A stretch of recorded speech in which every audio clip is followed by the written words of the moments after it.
about 6,000 volts, so yeah, they were doing 15, 20,000 watts. Pete, Bill, this is a short video on how to set up the VFO-BFO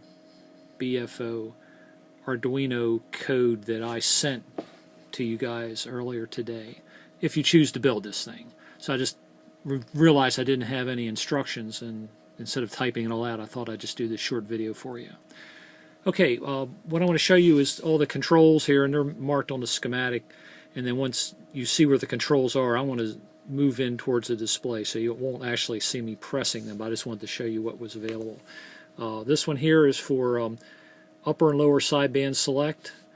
This one here selects your high side or low side injection. This one's not connected, and it doesn't appear on the schematic, I don't believe. This one here is to step your digit cursor to the left so it sits under whatever digit you are changing with the dial, and this is the same thing but selects the digit to the right. This is your IF offset button. It allows you to move the offset within the passband with the dial while you have it pressed down. This is the home and save button.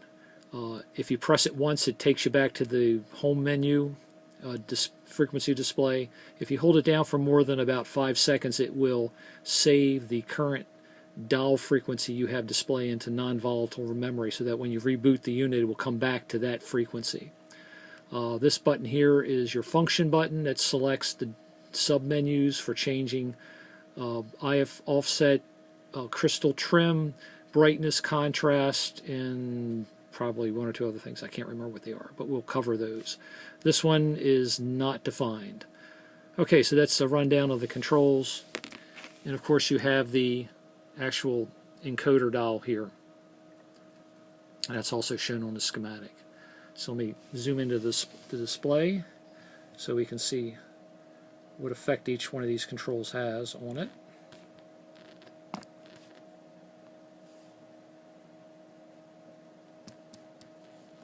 Move back a little bit here. Okay. Okay, one thing I want to show you is the contrast control, how to get to it if you can't see the display. Say that you built this thing and you hooked it up and your display has a contrast setting that is different from the initial default. So what I want to do is go ahead and simulate a situation where the contrast is set in such a way that you cannot see the display. So if you were to build this thing, power it up, and all of a sudden that's all you got on your display, here's what you would do. You would press your function key 4 times. That should now have you setting on the contrast adjustment, and when you adjust the dial, you will then be able to bring it down where you can see it. So that's kind of like a first time power up rescue type of thing. And once that's set, you would press and hold the home key, and that will save that parameter. And the reason you didn't see it say it was saving the contrast is that I just set it back to what it was originally. The code will not write to non-volatile RAM if the value in the non-volatile RAM is the same as the value you're saving. As you know, on these chips, you can only write to non-volatile RAM so many times, so that kind of saves the chip, so you're not constantly writing parameters to it. Okay, here we go. You build it, wire it, power it up, and what you want to do is immediately press your function key once, and that will take you to your IF select, so that you want to dial in whatever your filter center frequency is. And you can also use that while you're listening to once you've set up everything, you hear that it's changes between high and low side injection. That tells you that your crystal may not be at the frequency you selected for your IF. So what you can do is then, of course, go ahead and as you're listening, and I'll demonstrate this.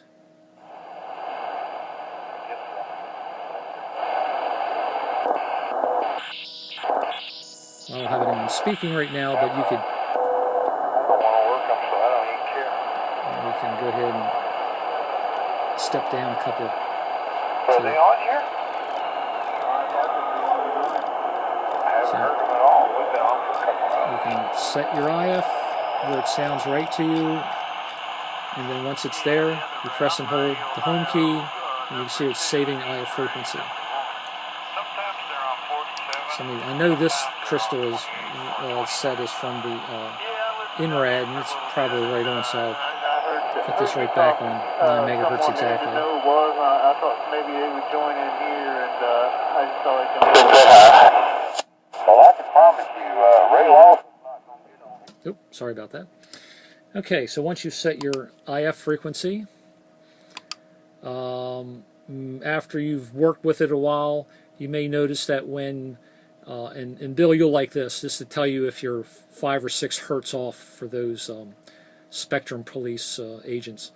But once you get it set up and you realize that it sounds better when you're displaying 7.2000105, you can go ahead and play around with this value, and that way what you're displaying on your dial frequency is the frequency you're receiving and transmitting on.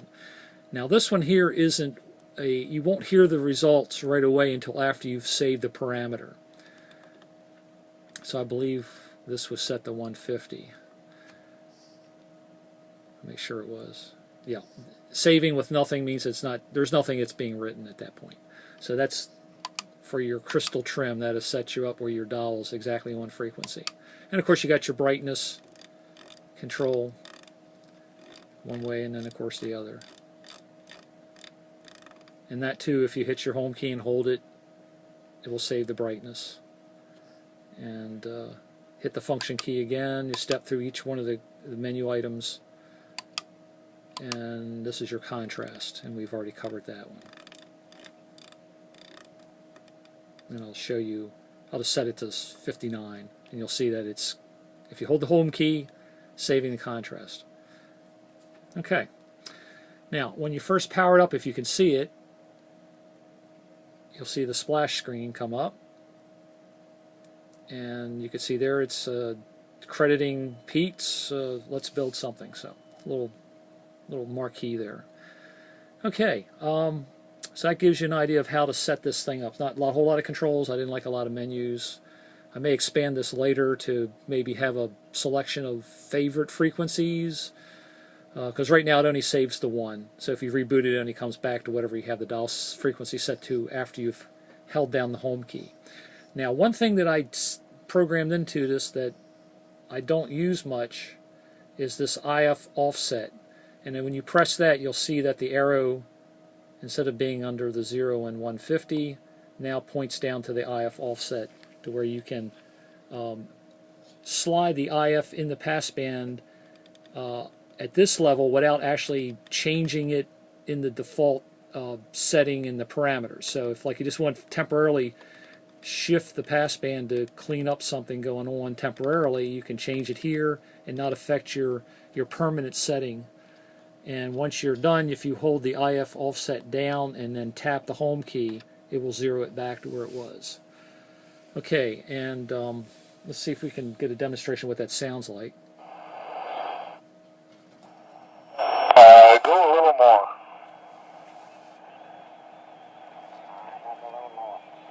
It might be the wrong way.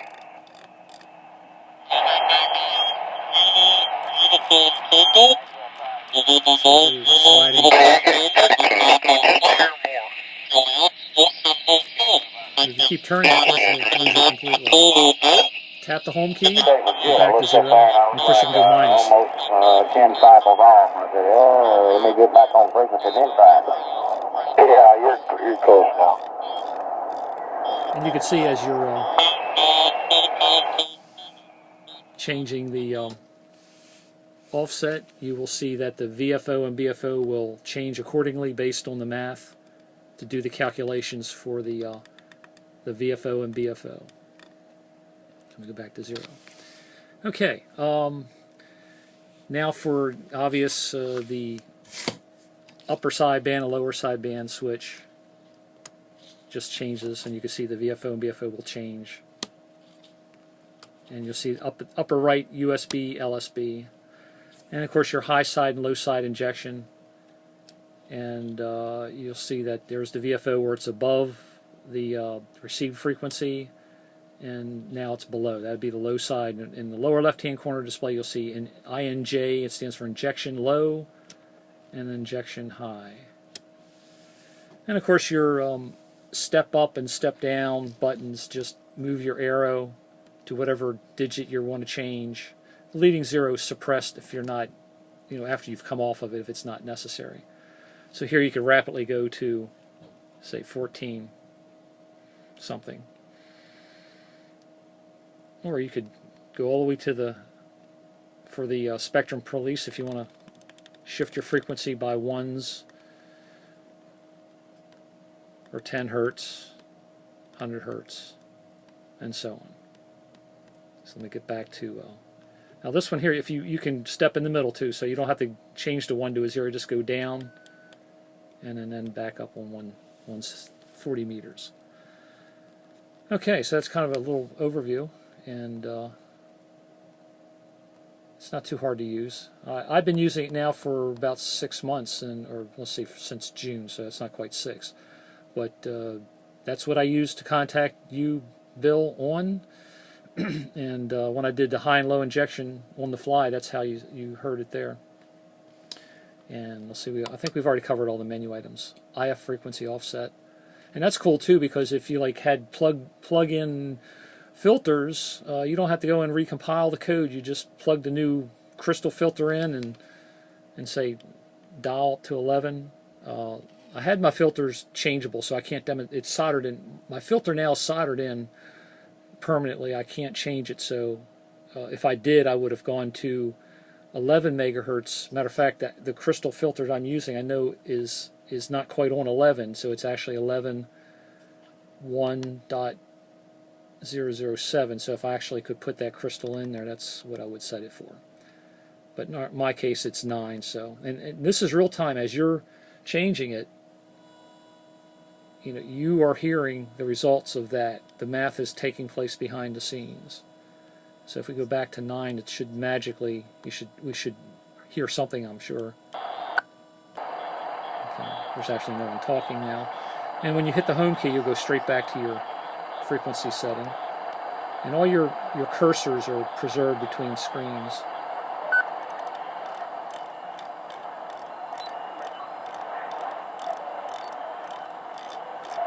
Suddenly everyone's gone silent. Oh, here we go. Oh, I had the right bandpass filter set. Okay, going back to IF. You see, as you're changing it, it does.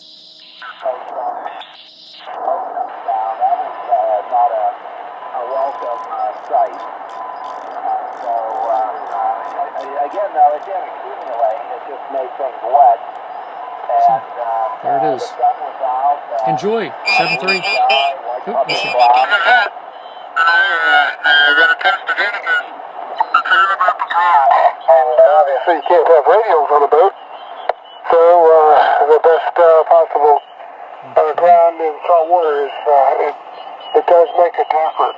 Low side injection? Anyway, high side injection. You'll see the VFO and BFO changed accordingly. And mahogany, and I put that varnish on, and one summer in the sun, that varnish would all just peel right off like it wasn't even there.